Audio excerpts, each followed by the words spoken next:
Hello, everybody. Welcome to KFC SuperCoach TV post round one. And what a difference a week makes in KFC SuperCoach. About this time last week, I guess we were scrambling trying to figure out what to do about Elliot Yeo.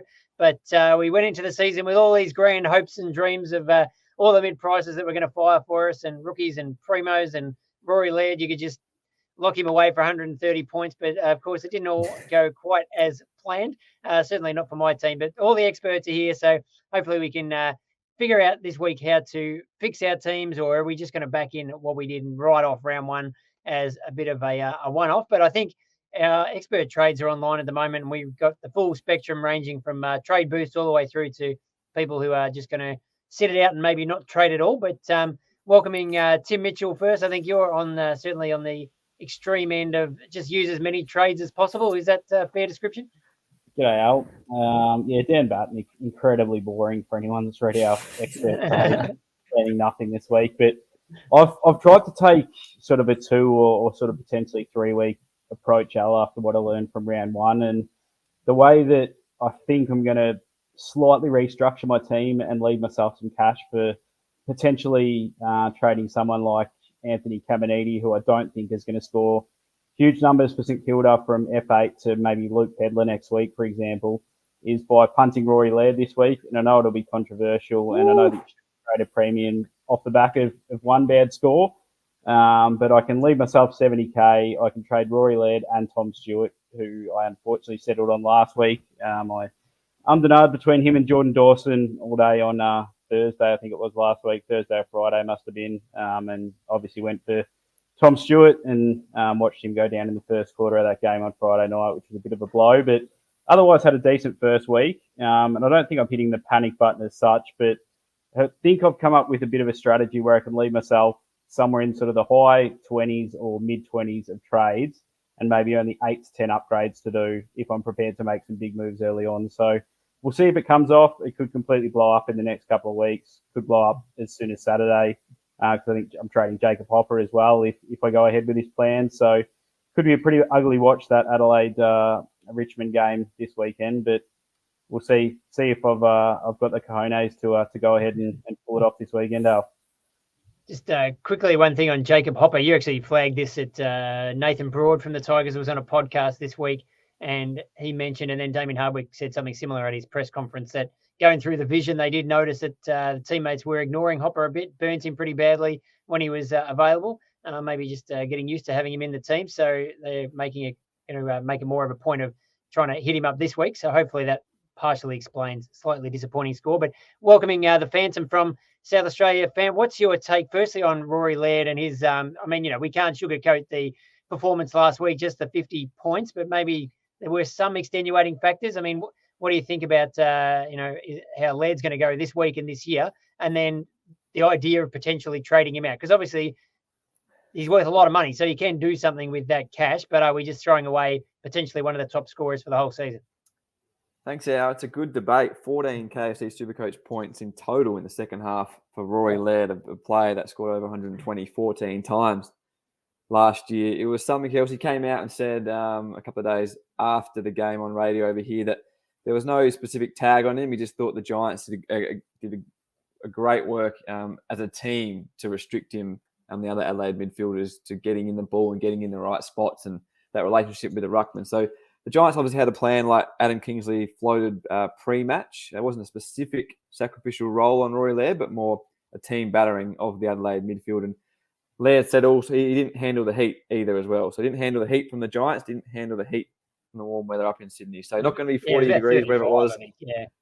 Adelaide Oval on Saturday. But I'll be tipping him to bounce back. But again, I'm not against what Tim's doing. We've seen it done before in KFC SuperCoach, giving up a big name, but he's using that value elsewhere, and hopefully he thinks increasing the scoring potential and that fast-tracking that upgrade process somewhat by doing so. I don't mind it. I'll be keeping Laird, but I'm open to it as well.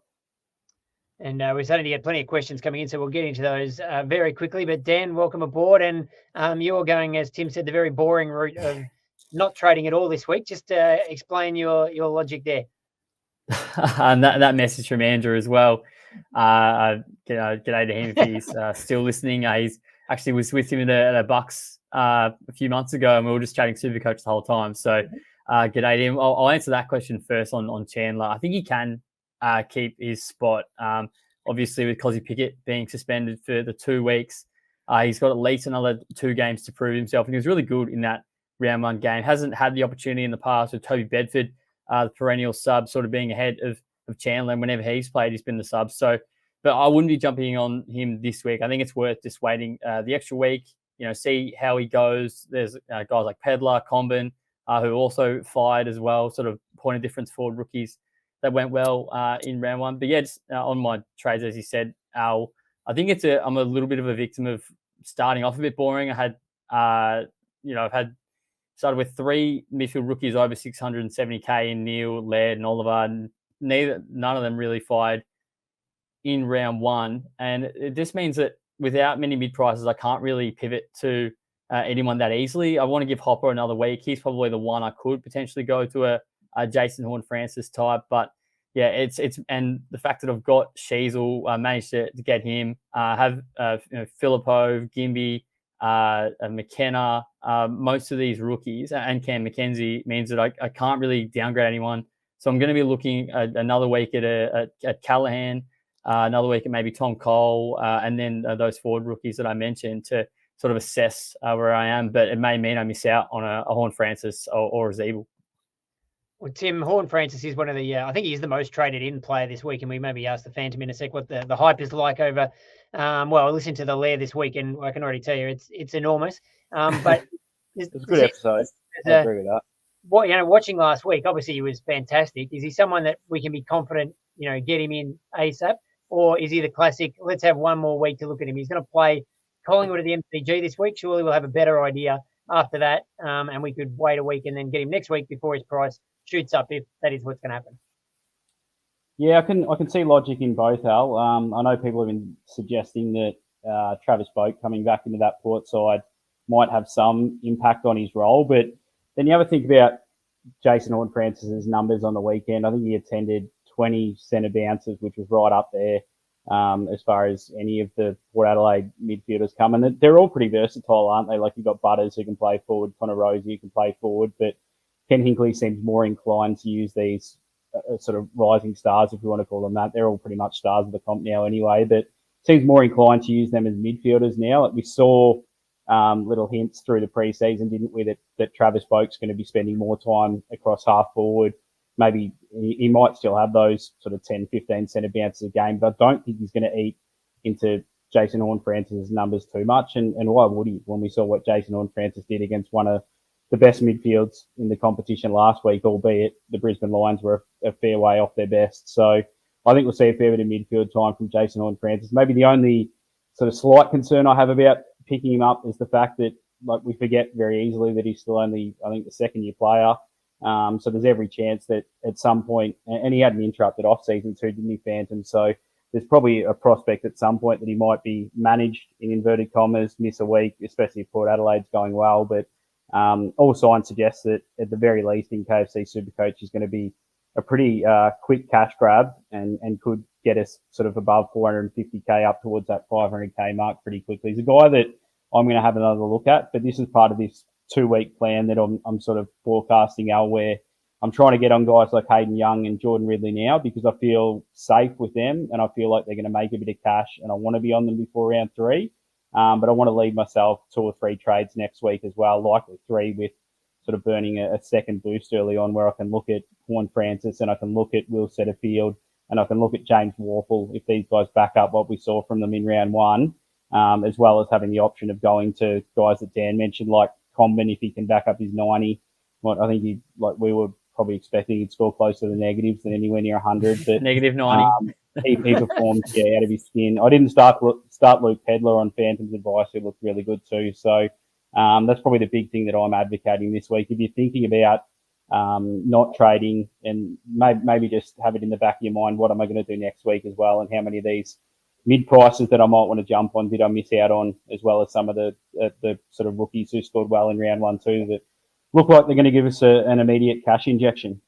Yeah, I mean, that's the thing you have to, I think you're right in thinking a week or two ahead in the sense that The traditional way to play Supercoach, I guess, is to have, try and be play a bit quiet this week, and then next week you can use all 3 trades with a boost to make sure you got the rookies or the mid prices that you might have missed out on. But you do only have 3 trades, and if you're already looking at 3 guys, you might want to get in, and then who knows if there's another injury or something like that you're going to have to deal with. If there's someone you're confident enough this week, maybe you get that out of the way, give you some more options next week. But then the trick is, how confident can we be off just one game? So, I mean, Phantom, quickly, you're on the Horn Francis bandwagon from your trades that we've published. And also, what do you think of Jeremy's idea here of getting off Flanders? Is that a bit early for him, or do we think, that role in Gold Coast is, it's not looking good? Yeah, interesting one from Jeremy there. I'm happy to give Sam Flanders another go after what he did in the second half last week. And it depends on what other issues Jeremy's got, as you both touched on. I'm trading Josh Kelly to Jason Horne-Francis. Obviously, because of the injury, I'm sort of forced into that a little bit, using it as my reason to do so. But when you've got 2 guys like that in Jeremy's situation, if he doesn't have any major issues, if he's got a lot of the right rookies, then I'd probably give that trade another week. But again, in saying that, I'm pretty happy to make Horne-Francis one of the guys I'm going early on. Tim's right, Travis Boak, I wouldn't be surprised. He probably comes back and starts at half forward against the Pies on Saturday. Again, the only concern maybe is, how does things go pear-shaped a little bit for Horne-Francis if things don't go right for the power, and does he need a break given what happened over the summer? But if you listen to the Lair over the past 12 months, as Dan Batten will definitely remind you at some point every week, we've been big on the South Adelaide products. A lot of people over here think he's the best product to come out of South Australia that they've ever seen in their time in footy. So I'm not surprised to see what he did last week. The concern we had over summer was, would he hit the ground running after the preseason he had? The scrutiny, what we've never seen before in a second-year player. So it is, and he did. He did hit the ground running against Brisbane. Yes, we know that the challenge of the Collingwood MCG is a different one altogether, but I'm tipping Ken wants him to be the man. He's going to be in there. Boak's not going to affect him. It's just all on him if he can keep it together. DB, remember how the Lair was saying that Jason Horne-Francis were going to outscore Nick Dacos last year? Yeah, that turned out. Yeah, I think it's a double on that. I agree with the fan for what it's worth. I mean, like Jason Horne-Francis obviously wasn't content there at the Roos, but he did show some decent signs even in his first year in a struggling North Melbourne lineup. Now he's got less attention, or actually probably more attention media-wise, but I mean less attention in terms of he's got Butters and Rosie and other stars in that midfield group. So, and we saw what he did on the weekend was just spectacular. I just want to wait another week to see, whether if he does drop a 60 and Hopper goes 120, then, it looks like a bit of a wasted trade. So, would prefer to be safe, even if I cop an extra price rise for JHF. I think that it's worth at least giving another week, because he did he have a 70 in the preseason games? I can't exactly remember. I think he had a lot of CBAs anyway. At 8 or 9 clangers, gave away 6 free kicks against the Eagles in that last game, or Freo. Yeah, so I mean, he's can be prone to that. So, and obviously a younger kid. So I'm happy to wait at least another week on him. Yeah, Tim, you mentioned Nick Dacos there. This is the other big. In a way, it's the easy trade of the week, because if you got Tom Stewart, you just have to trade him. There's no umming and ahhing about it. But there's so many good options. Either you mentioned like a Jordan Dawson, Sam Doherty, James Sicily looks like he's going to take 100 marks every week in the Hawthorn backline this year, or you can save $100,000. And all these guys around the 500K mark all look fantastic in round one. Nick Dacos, obviously, we've mentioned. Dan Rioli was great for the Tigers. Redmond turned up. Hayden Young just took about 50 marks for Freo against the Saints. And the other one is Nick hasn't even mentioned here is Jordan Ridley, who looks like the Bombers are trying to free him up more so he can just play that sort of loose bit of intercepting, but, use him as the distributor because he's such a good kick. Where do you go with all these guys? If you've got Stewart, or in my case, I'm probably going to try and get some money to trade up from Liam Jones to one of them, a 500K player. And it's a really tough call. So where do you land with your Tom Stewart trade, or advice for people like me? Well, I'm basing it purely on sort of my heart more than my head, Al. And I really like Hayden Young. I was close to starting him, and it only come down. I think it came down to the fact that I was keener to have a Sava Radaglia in my forward line than Mateus Philippou, just for some ruck insurance if one of Darcy Cameron and Rowan Marshall went down for a week. So I started a Sava Radaglia, but that meant that because my budget was so tight, I couldn't get Hayden Young, and I had to go for Nick Dacos instead, which cost me 10 points in round one, but you can hardly argue with a 129 like Nick Dacos got last week. So I don't think there's really a bad option in any of those four names that Nick has mentioned. Like I think I said it on the pod this week, like Dan Rioli's just about got a monopoly on the distributor role now at Richmond. Like I know Nick Boston does a little bit of that stuff, but Jaden Short's playing just about everywhere around the ground now. So he's not sort of any threat to Dan Rioli's numbers. Nick Dacos, like we spoke about it all pre-season, you've got the tag threat, and I know Port Adelaide have already forecast that they're going to try and put a bit of attention into him, but like I'm not really that concerned. I think Port tried to tag Rory Laird a few times, didn't they, in showdowns, and it didn't work out all that well for them. Mason Redmond, like Essendon, it's such a hard team to read, like playing against Hawthorn, because I know some sort of things have been said about Hawthorn's performance in the last couple of days and how much they're going to struggle this year. But I don't think Essendon are going to beat too many sides by 10 goals this year. Like I know they're top of the ladder at the moment, and they might surprise me, but I don't think that's going to happen all that often. So I think Redmond and Ridley, like their scoring is probably only going to improve, isn't it, when they've got more ball coming down there, more opportunities for kick-outs. And if Fremantle continues to play like they did against St Kilda, although I imagine there'll be some tweaks and maybe a little bit more ball movement going forward rather than sideways this week, that's only going to benefit Hayden Young. So, Nick, it might just come down to whichever player you like watching more, because to be honest, like you could put 6 names down on a sheet and roll the dice and pick one of them, and any of those sort of 500 to 525k guys are probably going to turn out all right for you. They all look capable of averaging sort of 100 plus, if not sort of 105 plus this season. Yeah, it's a good case where it'd be nice to have one more week, but we can't really in this situation unless you try and loop someone off the bench or something to cover for a Stewart or someone this week. But the other injury that a few of us are dealing with, Phantom, I know you and I are both in this bracket, Josh Kelly.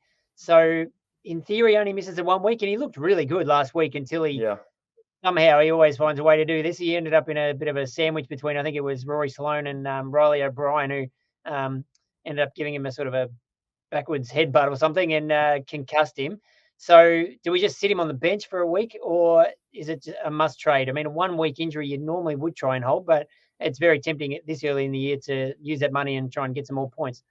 It is tempting, especially given a lot of coaches, we've talked about it a lot, Tim's doing this, being aggressive early, and do you risk falling behind by playing another rookie? It might be Oscar Baker or something you've got to play on field. Do you want to do that for 1 week?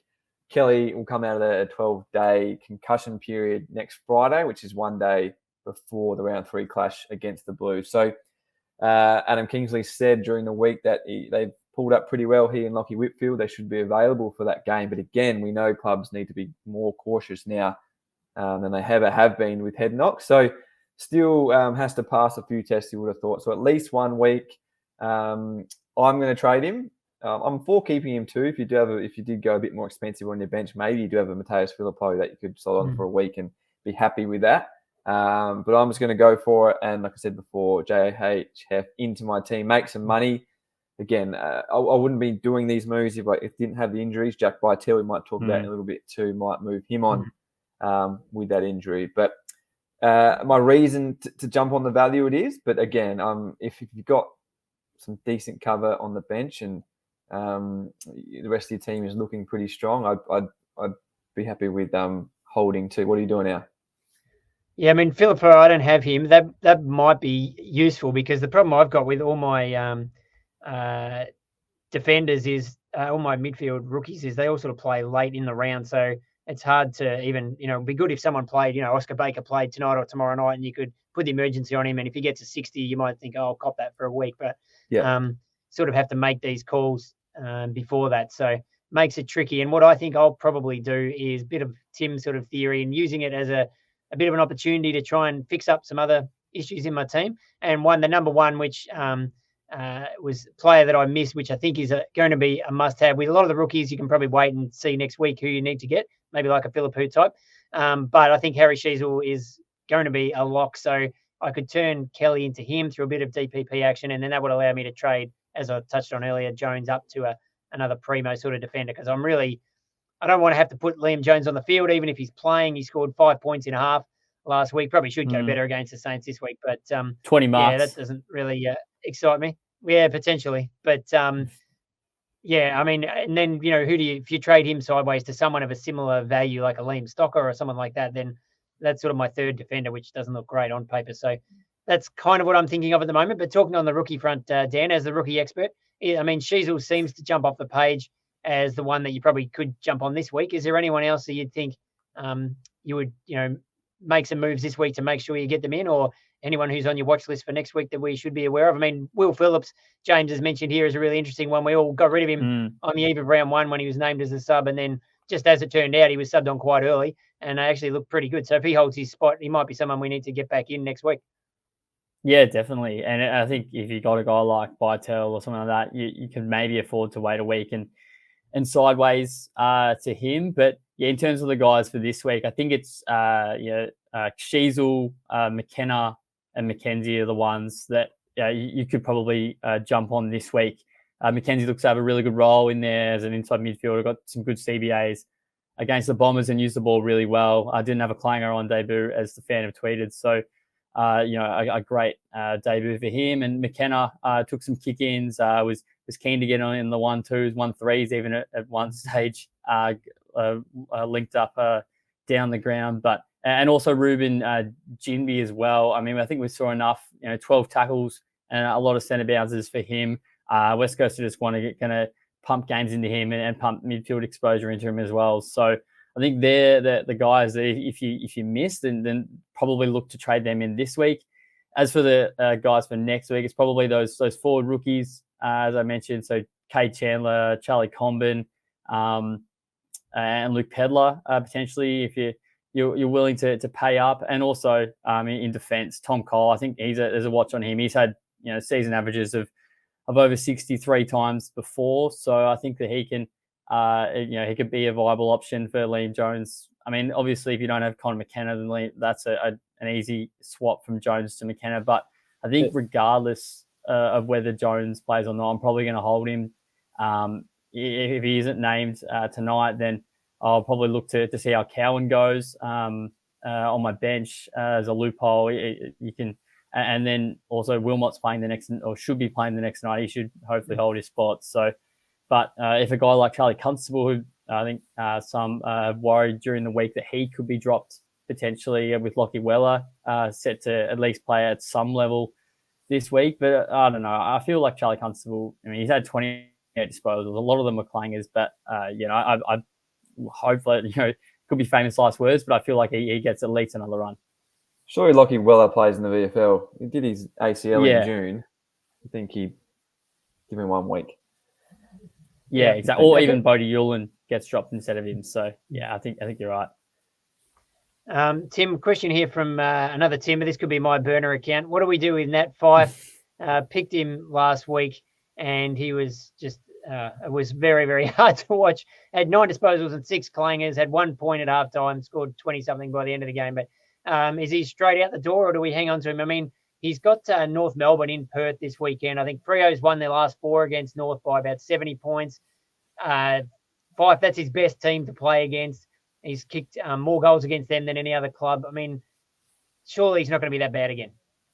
And they got West Coast the week after that too. Oh, yeah, so right. It doesn't look like the Eagles are going to be pushing up the ladder anytime soon after losing North Melbourne last week. So I can definitely see some merit in holding him and having another look. But at the same time, with the way that so many of the other mid-prices performed in round one, like you'd be pretty surprised if after 136 in round one, like Jason Horne-Francis came out and scored anything less than about 80 against Collingwood, just with the role that he has. So I think Jason Horne-Francis has got a much more appealing role than Nat Fyfe does, and you've only got to pay $35K more to get him. Will Setterfield's role looked really promising as well. James Warple, who I think actually cost, $4K less than Nat Fyfe. you could potentially go sideways and swing sort of Connor Rosie or Tim Taranto into your midfield or vice versa if you wanted to play that way. So there's definitely some really promising get-out options, and I think the main reason that they're appealing to a lot of people is that, well, lots of them scored 95 plus in round one, didn't they, to sort of really catch the eye and back up what we were thinking about some of these good mid-price options at the start of the season. So, look, he's the type of player, isn't he, that he could quite easily come out, kick 3 or 4 this week and push a bit further up the field and make you pay for trading him out. But then I think at the same time, in the long run, especially if he's spending that much time forward, it's probably going to pay to sort of get off before, like, and get one of these other guys that's going to be a more reliable scorer to have on your field. Like Nat Fyfe might drop the odd 110, the odd 120, but as we saw on the weekend, there's probably going to be some 40s or 50s thrown in there as well, which might end up hurting your score one week. So I would be more inclined to either trade him down to a rookie that you missed out on, bank 150k, like by getting, say, a Pedler, for example, or even going sideways and getting on one of these other mid-prices that look like they're going to be more reliable scorers this year. Sheasel sounds pretty good if you didn't pick him. Or Sheasel, in round one. And I think your point is right about Fyfe, and that's where I'm thinking that, he might score all right this week and maybe the next week as well if they've got the Eagles. But when I picked him, I was sort of hoping he could average 80 or 90 for, the first 6 or 7 weeks, and it doesn't really look like that's going to happen with the role that he's got. You'd rather, even someone like Jack Zeeble has a much more stable role where, his high might be 105, but his low might be 80. So, he's going to be a much more sort of consistent money maker and, potentially could get DPP as well, which would be handy. I almost traded him Zeeble this week, Al. And he's a big one on my watch list this week. If that role continues, he's going to be very close to must-have territory, I think. Like, he just eats up ball in that defence. They're going to play a lot better teams, I should say, than West Coast this year. So there's going to be games where there's a lot more ball in that defence than there was last week. And I think, Aaron Hall has been so good for us in recent years, but I'd love to see Harry Sheasel and Jack Zeeble just continue to rack up ball in that back half. And if they both get depth status after round 5, like, you could potentially have some flexibility to use those two at either end of the ground in sort of D6 and F6 going forward. We'll try and get through some of these questions quickly, but Phantom, another player that's on the radar, potentially as a sort of one of, you could go a Fyfe or Hopper or someone down to him, or even I might be able to have enough cash to go from Bytel, who's unfortunately injured, up to Finn Callahan at 244k. Looked absolutely fantastic last week on a wing. Is that something we can bank on every week? Sam here's worried that if he goes into the guts, it might hurt your man Tom Green. Surely not. Surely not. Well, we heard our very own Dan Batten, I think, asked us the KFC SuperCoach question to Adam Kingsley the other day about Finn Callahan's role, and without Kelly and without Harry Perryman. Had to get the SuperCoach questions in, Al.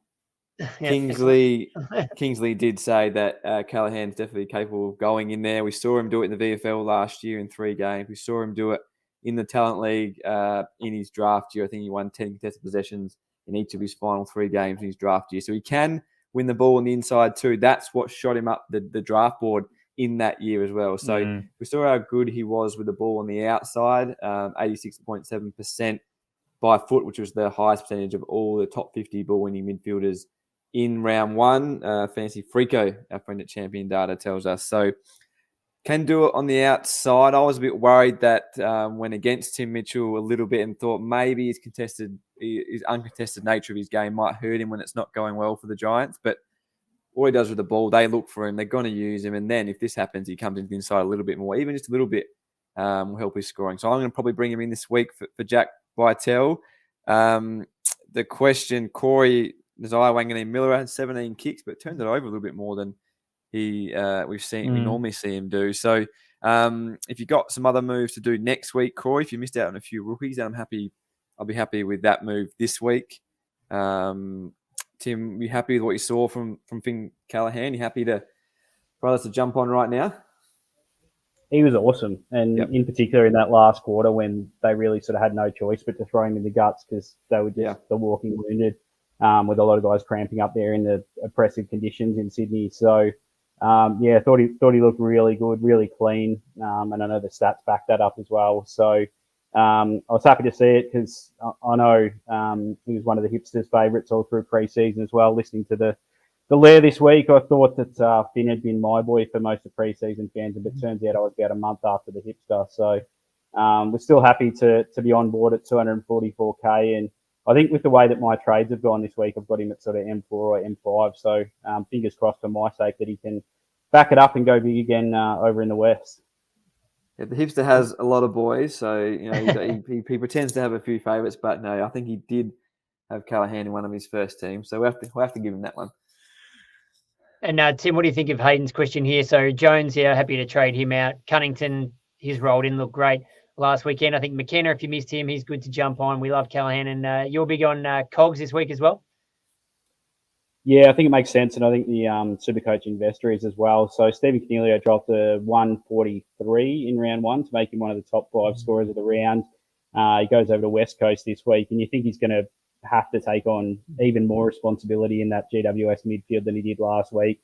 Obviously, no Kelly and a couple other injuries. I think Whitfield's out as well, isn't he? So a couple other injuries that they're dealing with this week, albeit Whitfield playing more at halfback. So you think sort of Cornelio and Tom Green are going to have to lead the way again in the guts in the midfield with maybe some support from a Callaghan type. But really, since I traded him out midway through last year, what was it, round 9 or round 10? Like sorry to trigger you again. No, it's all good. I think I've finally moved on.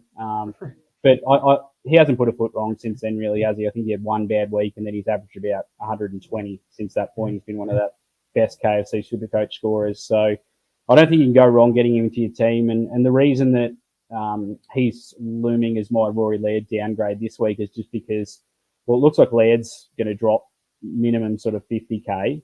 Might even be more than that, depending on how he goes in the next couple of weeks. Could be a bit less. But Stephen Cornelio could be, depending on what he does this week in particular, like he could be 650K plus soon. So he's starting at 560K. He's dropped to 140 in round one. And his break even going into this week is 60, and it could be even lower next week. So he looks like he's going to be one of the must-have forwards again this year. And by stashing him in my midfield sort of early on, gives my team a little bit of added flexibility as well. So, yeah, pretty bullish about Stephen Cornelio, and I hope after sort of all the pain I put myself through by trading him out this week that finally getting him back into my team is going to pay off. Well, we saw last year he was thrown around a bit by a few different coaches, especially early in the year. Last week in round one, I think he had 84% centre bounces. So if he keeps getting that, you'd think he'd keep scoring well. Quick one before we get to some captaincy talk from Kevin asking, I didn't actually watch this Swans Gold Coast game. Did anyone see Dane Rampy? He's only 300K and he scored 150. Should we be paying attention to this? He scored 3 tons in 3 years, Al. So I don't know if that tells you all you need to know. But if you do go back to, I think it's 2019, so we're talking about pre-pandemic, his 2019 season, I think you might have averaged close to 90, and that was sort of one of the outliers in his KFC Supercoach scoring. So I don't know about you, Phantom, but the only way I can see this working out is a quick cash grab to maybe get you to, say, Tom Stewart in 4 or 5 weeks' time, depending on when he's back. Yeah, and I think you'd definitely, if that's the case, which, yeah, I agree, that's the only way you'd probably jump on.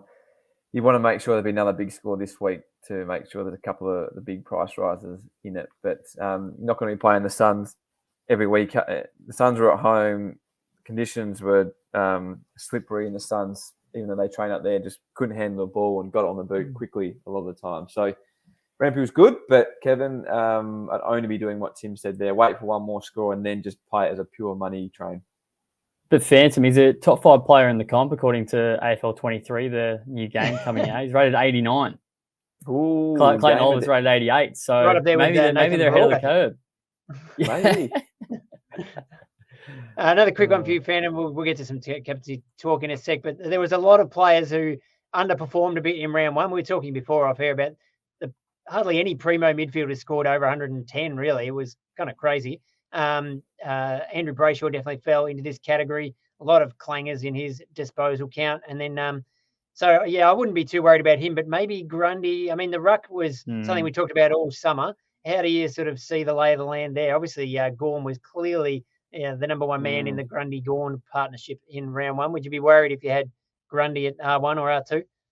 Yeah, I'd be worried. 52% forward for Brodie Grundy on the weekend, 28% forward for Max Gawn.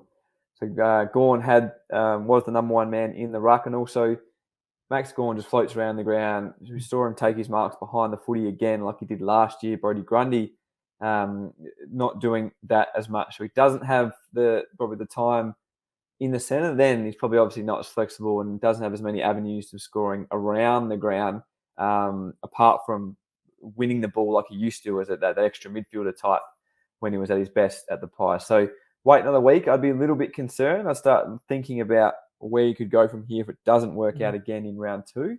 But definitely have a look this week. And Andy Brace, you mentioned the clangers. There was a clangers in the preseason game as well. He 36 disposals, I think, in that final practice match, scored under 100 again. So that's probably just holding him back from going to that real uber premium status at the moment, and might hold him back for the rest of the year, I think. Yeah, our digital show Pure Footy that Kingy and Daniel Hoyne from Champion Data do each week for the Herald Sun and all the mastheads. They had some good numbers on the Grundy Gawn situation where, as you said, Gawn played forward, I think 28% of the time, and Melbourne targeted him 7 times inside 50. Grundy played forward more than 50% of the time, and he got targeted 0 times. So again, maybe like the Jacob Hopper situation, maybe they're just getting used to having him there in the team. I think our friend Dan's having some connection issues here, but I'll tell you what, Al. Your work to double plug one of your other shows that you work on is impeccable. Yeah, that's a good show. Go and check that out, Pure Footy. But we'll talk now on to, of course, one of our favourite segments, Friday Night Footy, which we love to look at probably for captaincy Thursday and Friday night games, where we like to start someone with the VC and see if we can maybe lock in a score early in the round, or what do we do to back it up if it doesn't quite work. Now, last week, captains were a bit of a minefield. So any thoughts, Tim, early on where you're going to go, and particularly those Thursday and Friday night matches? Is there anyone that jumps off the page there? Brisbane, Melbourne's a pretty good matchup for Supercoach potentially. No, don't care, Al. Don't care about Thursday. Don't care about Friday. Don't care about the Blues tonight. Just call me the Phantom. Errol Goulden, VC, against Hawthorn, into Tom Green, VC, or Tom Green captain against the Eagles. So we know Errol's got a massive ceiling. The Hawks look like they're going to battle. I don't care if Finn McGuinness goes to him. I reckon he'll get off the leash. So I think Finn McGuinness, if he goes to anyone, will probably go to Chad Warner anyway. So Errol gets the VC, pretty risk-free anyway, and then you can have a look at him. And, yeah, I think Tom Green, the way that he started the year, like he looked like he was on track for about 60 disposals at one point on the weekend. I think he could absolutely maul the Eagles over there. So I reckon he's in for another big score to start 2023. And that was in the 37-degree heat up in Sydney. So, he worries about his tank. Yeah, he doesn't exactly strike me as someone that enjoys the sun all that much, Tom Green. So for him to come out and perform in those sort of conditions says a lot about just how well he's going. He had 50 in an intra-club, didn't he? It looked like he was going to have 50 on the weekend. And I know the Phantom's been saying it for 2 years, but it looks like he's just about arrived as sort of one of the elite ball winners of the comp now. I'm all for Friday Night Footy out. As you know, I jumped on Sam Doherty's VC like Tim did last week, on Thursday night. Got a bit excited. I'm not going to do that tonight against the Cats, but I'm tempted as a Max Gawn owner to have a look at him on Friday night against the Lions at the Gabba against the Big O. Nice little VC option there. If you got Clary as well, there's no reason. Again, he started a bit slow last week, but power at home. Could have a look at him as VC, but if I don't do Gawn on Friday night, probably be Rory Laird VC to bounce back against your boys, the Tigers, on Saturday afternoon into Tom Green, as Tim mentioned, the last game of the round. Well, if there's any logic in Supercoach Phantom, Rory Laird should go 150 after I trade him out. So maybe I can do you all a favour. Oh, we did that trade last year, Lockie Neal, or 2 years ago, was it? Yeah, well, I'm looking at trading in Jordan Ridley this week, and I did have a flashback to that. The last time I traded in Jordan Ridley, he'd averaged about 130 for a month, and then the night I traded Lockie Neal to him, and then that game Brisbane played Essendon and really got subbed out in the first quarter with an injury, and Neal scored about 150. So yeah. You'd gone Bush as well for the week, hadn't you, Al? And you hadn't really followed everything, and then just did that trade. That's why you got to be in the loop at all times. Exactly. So who are you looking at for captaincy this week, Dan? I reckon I'm going to give Laird another chance. I can see him having 50 against the Tigers, who don't really like manning up in the midfield. He's got a point to prove. Obviously, his worst game, Supercoach-wise, since 2014. And we're going to chuck the VC on him. Tempted to potentially go Oliver or Neil as well, but I'd probably want to have Laird as one of my options, and I don't trust him. I'm not sure I trust putting the C on him after his score last week. So I think it'll probably be Laird into Tom Green on the Sunday against the Eagles. Yeah, I think any Giants midfielder, Finn Callahan maybe could score pretty well on Sunday. I think, Tim, you're loading up your midfield with Giants, so hopefully that works out for you. But, I don't mind those ideas. I probably will VC Laird. But the other one that I might have a look at, tempted by on the Saturday night is, first of all, you got the Bont playing against the Saints, who has an amazing record against them. Windhager, though, does he tag? Yeah, maybe. Last two against the Saints, 181 and about 130, I think, the Bont. Please, just tag. You've also got Sean Darcy playing against North Melbourne, and he scored 178 against Goldie last year. And obviously North played Cherry in the ruck last week, but Goldie will have to come in this week with Cherry out. So that's another one where I thought Sean Darcy looked pretty good last week. I was surprised. He had a few clangers, I think, that knocked a few points off his score. But, I'm reasonably happy with that ruck selection. And, we know he can go absolutely massive, so maybe this is the week. But thank you, guys, for jumping on. Thanks, everyone, for tuning in. Huge week, round one. And then next week, it's only going to get bigger because that is our last chance to trade before prices start to move. So, maybe it is good to just make one or two little moves this week to clear the decks a bit. And even have a little bit of cash in the bank wouldn't be the worst idea, I think, because if we suddenly realise we all need to get Vaughan Francis or we need a Filippo or a Pedler type, it's not necessarily going to be that easy to just side swap a Caminiti or someone like that. So maybe just have that in the back of your mind. But hopefully we have a much more successful week this week. Well, certainly speaking for myself anyway. Al, yes. Good question. Do I have to come on if Rory Laird scores 150 or can I have a week off? Well, when you're making this trade, you're acknowledging that could happen, aren't you? That's not going to be like It's a big risk, but at the same time, I think Stephen Canelio could match him this week. And it gets me Hayden Young and Jordan Ridley, who I'm pretty bullish about having in my defence. So yes, it could completely blow up in my face, but and it's Cogs, your man. It has to blow up in your face, surely. Every time you trade in or out here, I won't hear from you for a week. Yeah, I've just got to take the lead now. Just got to keep telling myself it's a sort of 1 to 2 month plan rather than just based around 1 week. So. If I'm not here next week, just assume I'm in the fetal position somewhere. Yeah, I mean, anyone trading out Rory Laird, don't do it thinking he's going to score 50, average 50 for the year. He's going to come back and average probably 110 at least. It's just, whether you think maybe it won't quite be as high as you were hoping. And, as you say, that money can be used to grab a couple of top scorers somewhere else. And overall, you might end up in front. But it's not all based on Laird, being a terrible pick. Nick Dacos, D5, baby. Here we go. Oh, so tell me, do I go Dacos or Ridley? I just can't decide because now I'm seeing this new role for Jordan Ridley, which looks really safe and lucrative. But then I'm thinking, I was annoyed last week I didn't pick Dacos because I had him all preseason. And then if I don't pick him again and it burns me again, that would be really tough. Someone tell me before I log off. Whoever I say is going to be wrong. So, and I'm going to have both. So I'd honestly prefer not to answer Al, but I don't know. I reckon Ridley. Hayden Young. I think Ridley can be so. Maybe I just picked Dan Rioli. All right, we better wrap it up there, guys. Thanks so much. Been a huge week again. As I said, we'll be back next week. There's heaps on the Herald Sun, the Advertiser websites, Code Sports. Jump on all that for all your trade advice. There's a column on there from JP who won last year, telling us what to do. So don't listen to us. Go and read what JP has to say, and we'll catch you all again very soon.